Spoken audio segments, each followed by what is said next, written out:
I gave her everything, my pension, my trust, my future. She called me her protector, her soulmate, her American dream. But I wasn't her husband. I was her ATM. I'm sitting across from Sherilyn at this beachside restaurant in Mactan, and the sunset is painting her face gold. She's laughing at something I said, and I can't remember the last time someone looked at me like that. Like I matter. Like I'm more than just another middle-aged guy fading into retirement. The waves are crashing behind us, and I'm thinking this is it. This is the moment I've been building toward for 6 months. I reach across the table and take her hand. Sherilyn, I want to ask you something important. She tilts her head, and those dark eyes lock onto mine. What is it, Keith? Her voice is soft, careful. I want you to be my wife.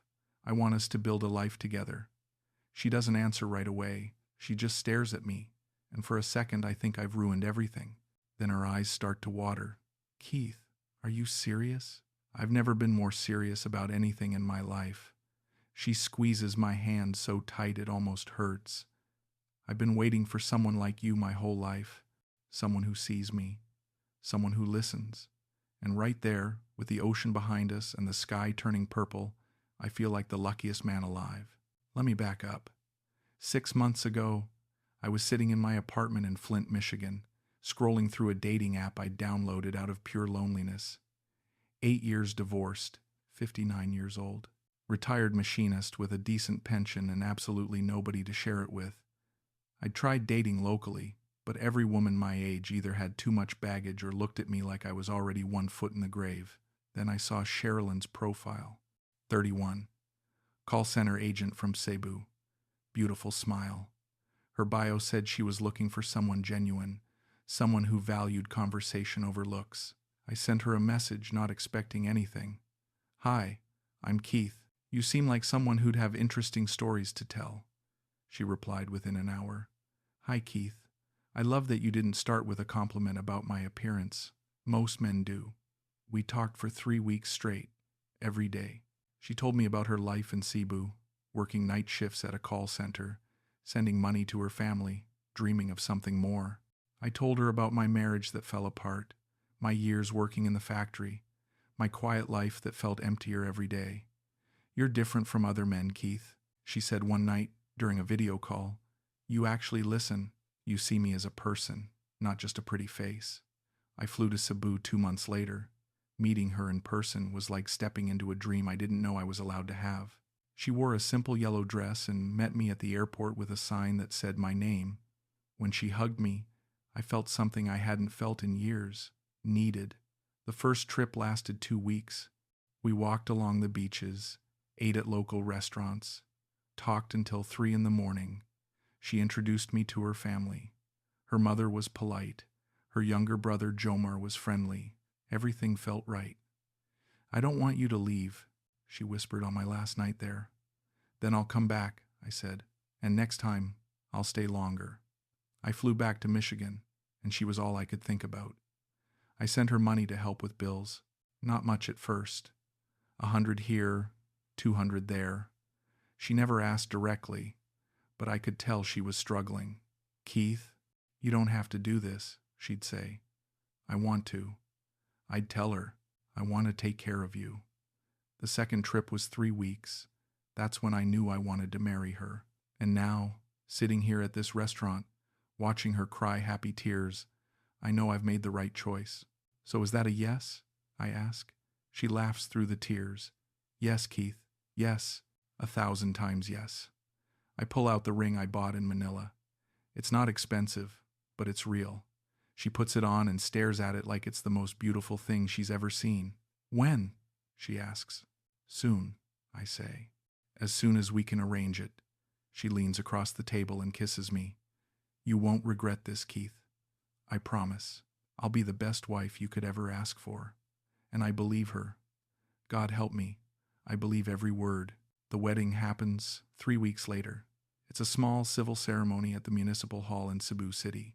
Nothing fancy. Just Sherilyn, me, her family, and a government official who processes the paperwork with the enthusiasm of someone filing taxes. Sherilyn wears a white dress she bought at a local market. She looks beautiful. Her mother hugs me after the ceremony.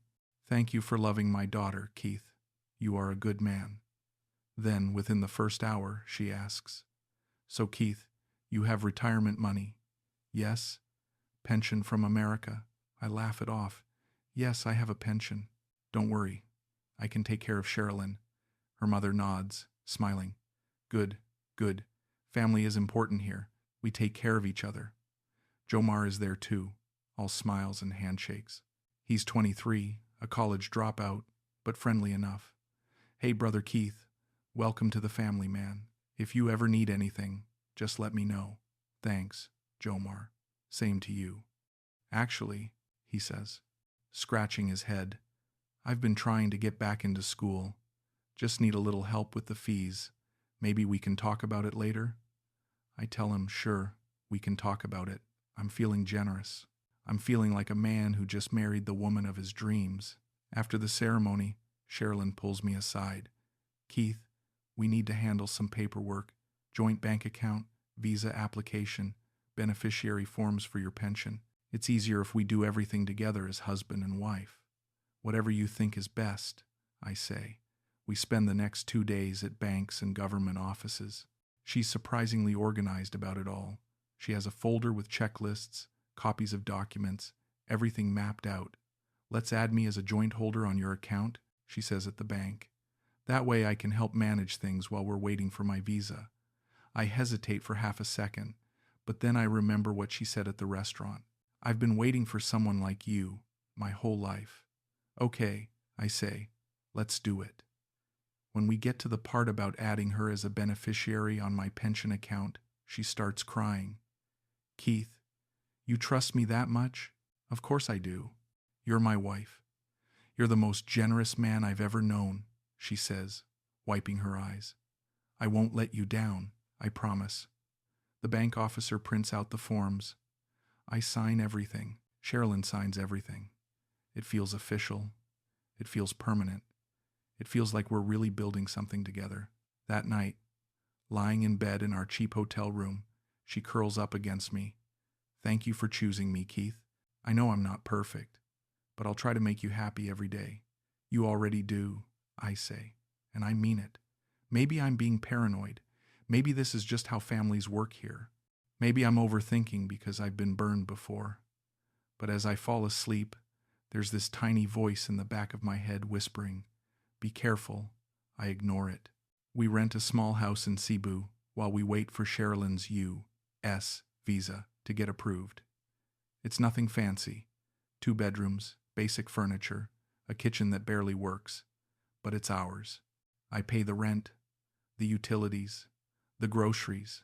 I pay for her phone, her brother's tuition, her mother's medications. Every week, someone needs something, and every week, I say yes.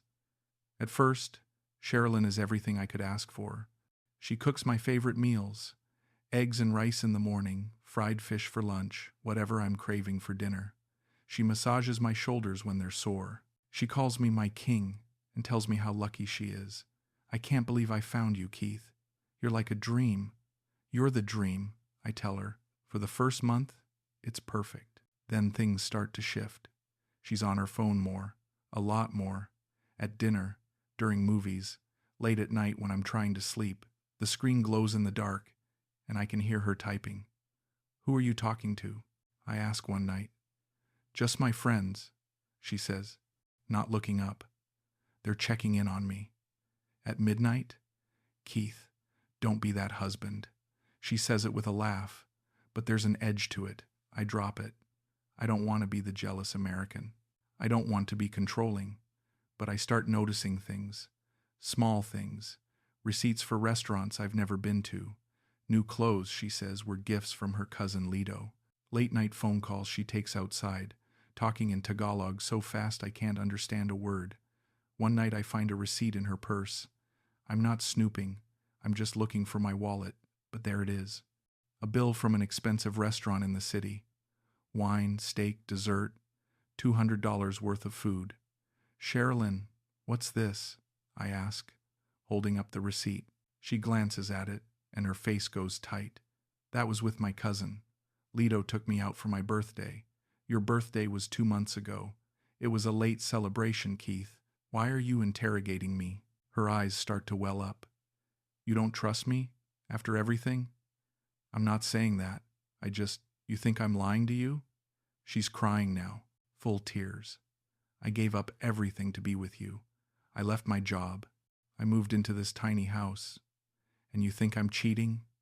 I didn't say cheating. I'm just asking, maybe this was a mistake, she sobs. Maybe you don't really love me. And just like that, I'm the bad guy. I'm the one apologizing. I'm the one holding her while she cries, telling her I'm sorry, telling her I trust her. But deep down, I don't. Deep down, I'm starting to realize I don't know who I married. Am I being controlling, or am I being played? 3 months in, Sherilyn's visa application gets delayed. The embassy needs more documents, she tells me one morning. More proof of marriage, more financial statements, more fees. How much? I ask. $2,000. I blink. For what? Processing fees, Keith. Translation services. Expedited review. If we want this done faster, we have to pay. I pay it. Of course I pay it. What else am I going to do? A week later, she brings up the joint account again. Keith, we need to show more financial activity. The embassy wants proof that we're really married, really living together. We have the joint account. I say, what more do they need? They want to see consistent deposits, consistent transactions. It'll look better if your pension goes directly into our shared account. I hesitate. Something in my gut twists. Sherilyn, that's my entire income. Keith, I'm your wife. Don't you trust me? There it is again. That question. The one I can't say no to without sounding like a monster. Okay, I say. Let's do it. I call my pension provider. I set up direct deposit into the joint account. Every month, my entire pension now flows into an account we both have access to. At first, I don't notice anything strange. Bills get paid. Groceries get bought. Life goes on. Then I start checking the account more often, just to keep track, just to make sure everything's okay.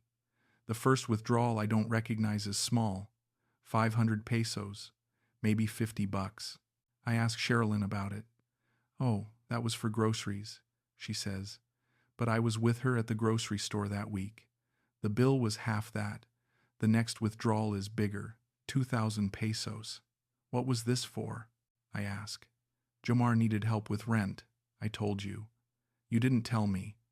Keith, I'm not going to ask permission every time my family needs something. You said you wanted to help. I let it go. What choice do I have? Then comes the big one.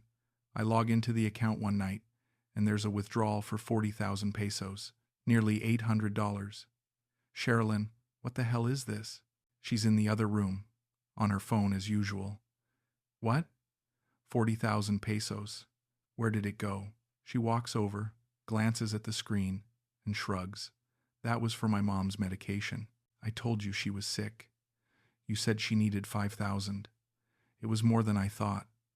The doctor bills, the tests, the prescriptions, it all added up. Why didn't you talk to me first? Because you were asleep? Keith. And my mom needed help right away. I'm sorry I didn't wake you up to ask permission. She walks away, and I'm left staring at the screen. Something's wrong. I know something's wrong, but I can't prove it. 2 weeks later, I find another receipt. This time, it's for a hotel. Not just any hotel. A nice one in Manila, 5 nights, executive suite. I stare at it, my hands shaking. Sherilyn, I call out. Yeah? She's in the bedroom, scrolling her phone. What's this? I walk in and hand her the receipt. She barely looks at it. Oh, that was when I went to visit my aunt in the province. She was really sick. This is a hotel in Manila. I stopped there on the way. I was exhausted. For 5 nights? Keith, what is this? Why are you going through my things?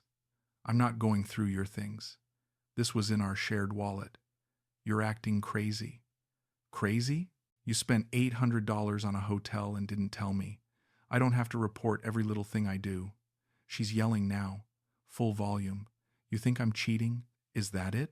You think I'm sneaking around behind your back? I didn't say that. You're saying it with your eyes. You're saying it with the way you look at me. Sherilyn, please, after everything I gave up for you. She's crying now, pulling clothes out of the closet. Maybe I should just leave. Maybe you'd be happier without me. No, wait, don't. You don't trust me, Keith. You never did. She storms out of the room, slamming the door behind her. I sit on the bed, holding the receipt, feeling like I'm losing my mind. Maybe I'm wrong. Maybe I'm just paranoid. But why does it feel like I'm losing control of my own life?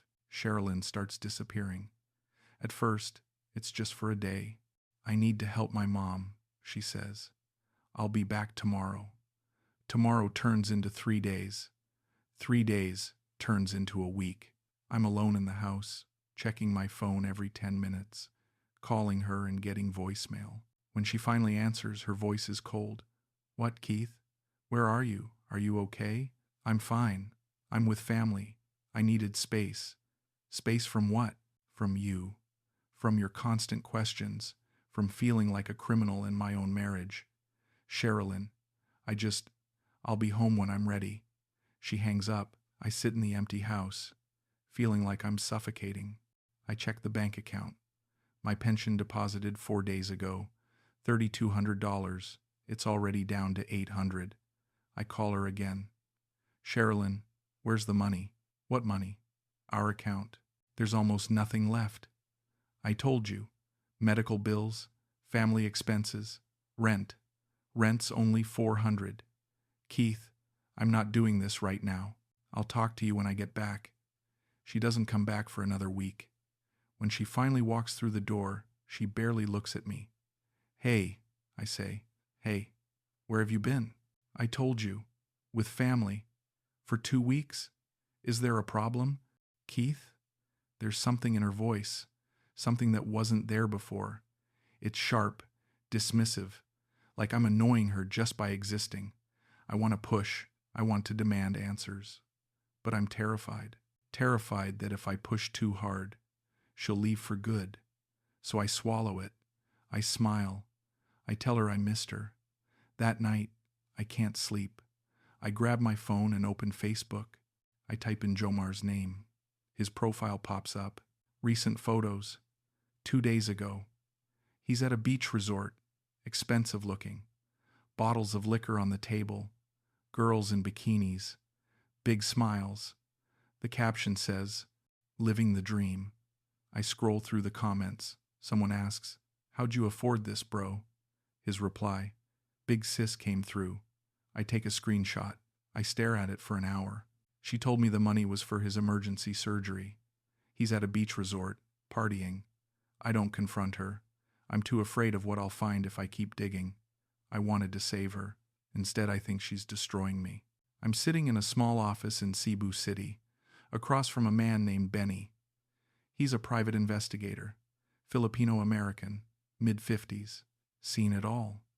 So, let me get this straight, Benny says, leaning back in his chair.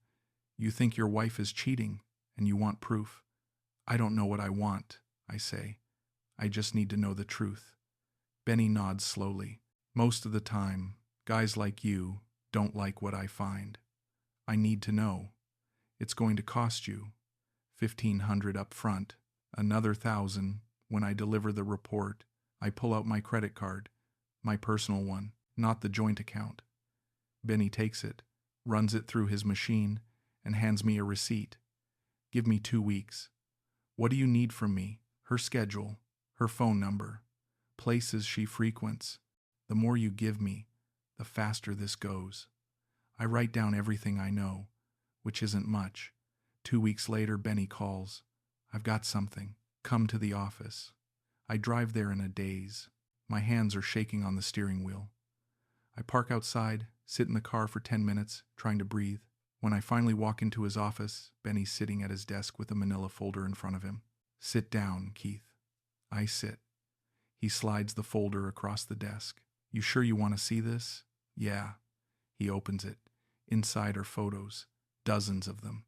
Sherilyn with a man, younger, local. They're holding hands, kissing, entering a hotel, leaving a hotel, laughing at a restaurant. My vision blurs. His name is Carlo, Benny says. 26, works as a bartender in Cebu City. They've been together for over a year, long before you showed up. I flip through the photos. Each one is a knife twisting deeper. That hotel receipt you found? Benny continues. That was them. The money you've been sending? Split between him and her family. She's been using your pension to fund their life together. I can't speak. I just stare at the photos. I'm sorry, man, Benny says. I really am. But you needed to know. I close the folder. I slide it back across the desk. Keep it, Benny says. You'll need it if you want to take legal action. I stand up. My legs feel like rubber. Keith, you okay? I don't answer. I just walk out. I sit in my car for an hour, maybe more. I don't cry. I don't scream. I just feel empty, completely empty. I wasn't her husband. I was her paycheck. I wait until Sherilyn comes home that night. She walks in around 9, looking at her phone, barely acknowledging me. Hey, she says. We need to talk, I say. She looks up. About what? I pull the folder out of my bag and drop it on the table. About this. She stares at it, doesn't move. What is that? Open it. She hesitates, then picks it up. She flips through the photos. Her face doesn't change, not even a little. So, she says. So, I repeat. That's all you have to say? What do you want me to say, Keith? She drops the folder on the table. That I'm sorry? That it's not what it looks like? Is it what it looks like? She laughs. Actually, laughs. Yeah, it is. I feel like I've been punched in the chest. Why? Why? She crosses her arms. You really want to know? Yes. Because you're almost 60, Keith. You really thought a woman like me would love you for free? The words hit like bullets. I gave you everything. You gave me money, she says coldly. That's not the same thing. I loved you. No, you loved the idea of me. You loved having someone young and pretty on your arm. You loved feeling like a hero. But you didn't love me. You don't even know me. I married you. You married a fantasy. She sits down, completely calm.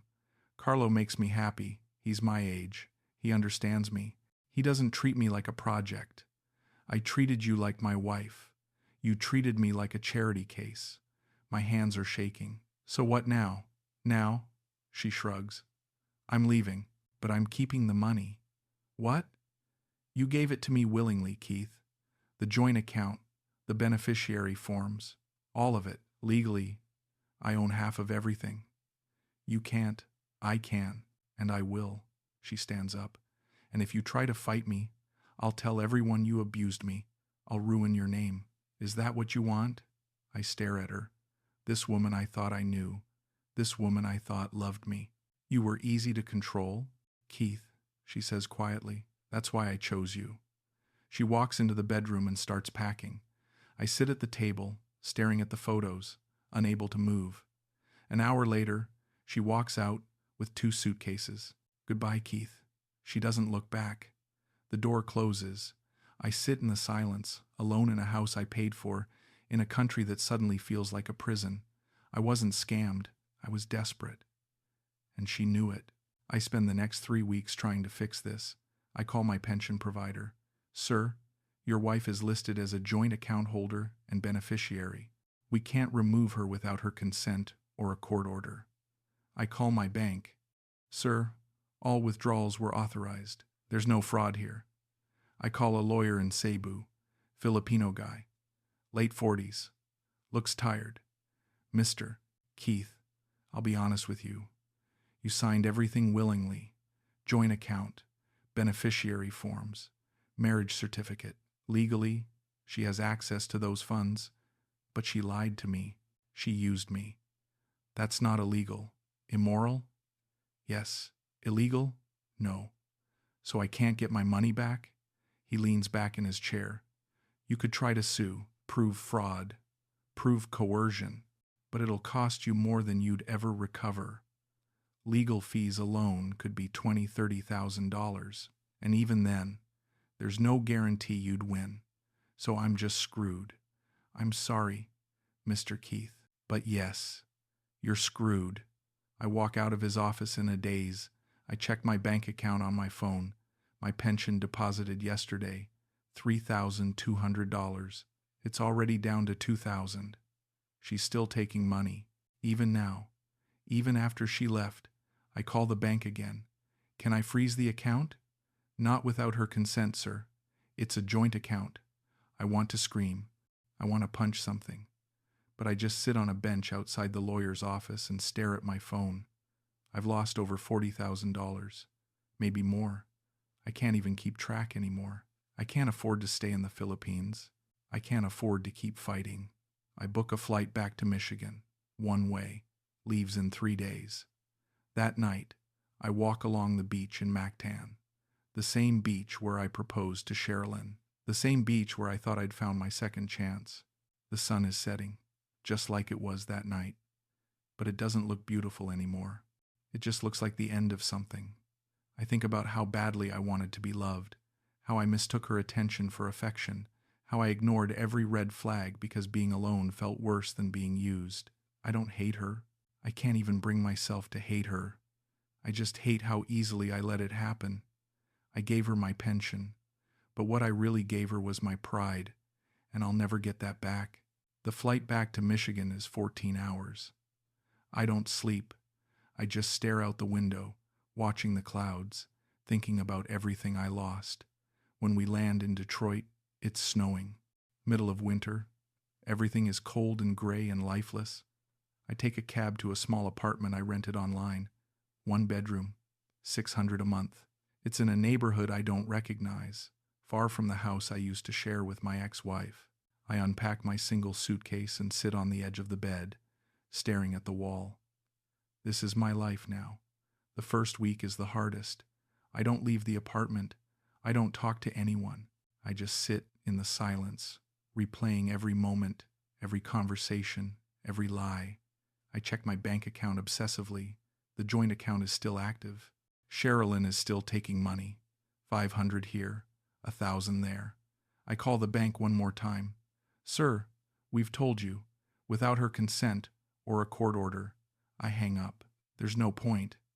Then the messages start coming. Other expats. Guys who heard my story through mutual friends, through Facebook groups, through the grapevine.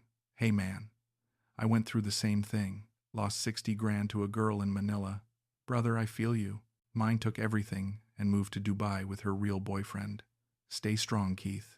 You're not the first and you won't be the last.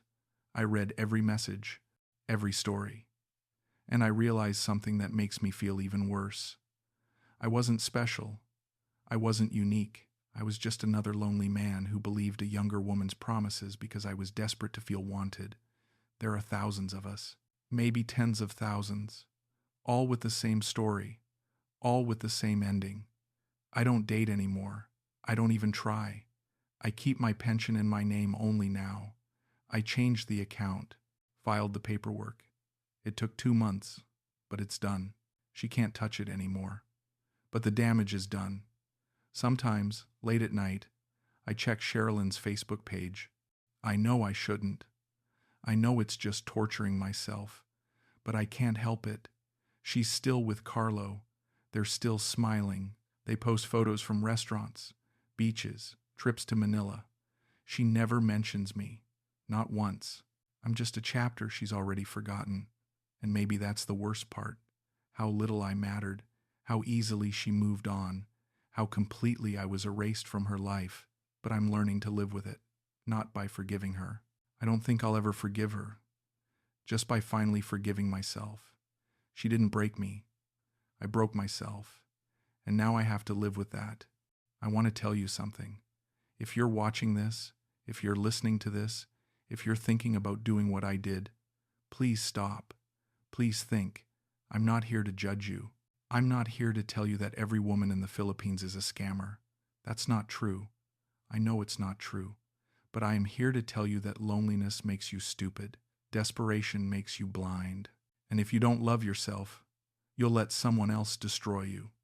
I ignored every red flag. Her family asking about my pension at the wedding, the constant requests for money, the disappearing acts, the lies, the receipts, the phone calls. I saw all of it, and I made excuses for all of it, because I didn't want to be alone, because I wanted to be a hero, because I wanted to believe that someone could love me, but she didn't love me. She never did. She saw an opportunity, and she took it, and I let her. I gave her my pension account. I gave her access to everything I'd worked for, everything I'd saved, everything I'd built over 40 years of breaking my back in a factory, and she took it without a second thought. You know what hurts the most?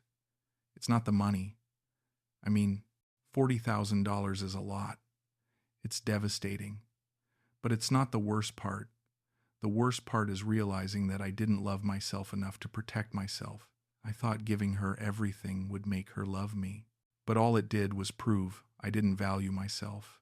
I was so desperate to feel needed that I let someone drain me dry. And that's on me, not her. Me. She saw what I was. She saw a lonely, desperate man who would do anything to feel loved. And she used it. But I handed her the keys. So if you're thinking about wiring money to someone you barely know, stop. If you're thinking about adding someone to your bank account after 3 months, stop. If you're thinking about ignoring red flags because you don't want to be alone, stop. Because I promise you, being alone is better than this. Being alone is better than sitting in an empty apartment at 60 years old, broke, ashamed, and wondering how you let it happen. I'm not telling you to give up on love. I'm not telling you to become bitter or cynical. I'm just telling you to love yourself first. Protect yourself first. Value yourself first.